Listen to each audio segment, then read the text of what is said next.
So yun, good morning mga paps, mga padjak. Nakita nyo yan? Dami natin, no? Dami nating stock, iba't ibang kulay.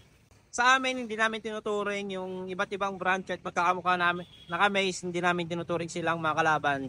Sa negosyo tayo, kaya friendly game tayo mga paps. Ayan. Ito yung Tangke Carbon Frame. Meron tong kasamang headset, tsaka yung chain guide na di lang nakakabit pero may kasama to. Ayan. Sa seat clamp, wala siyang kasama. Bottom bracket, wala siyang kasama. Chain protector, wala siyang kasama. Yan. Unlike sa Pops Pro is ang daming freebies. Ito, wala. Pero ito, mas mura syempre. Ang presyo lang na ito, 15,800. 15,800 na carbon frame ka na mga Pops. Kamukhang-kamukha ng Scotch scale. Ginaya pati yung lettering mga Pops. Yan. Ito naman, do whatever you want, para siyang speed 1.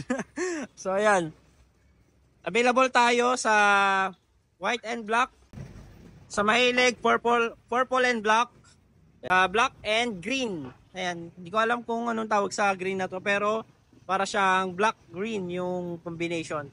Meron tayong black and gray mga paps, sa mga gusto ng simple lang.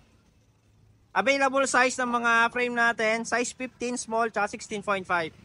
Ayan, sa mga girl, tsaka mga macho na lalaki, meron tayo agua blue at tsaka pink available. Available din tayo sa black and red mga paps. So ayan yung mga frame natin na available sa Tangke.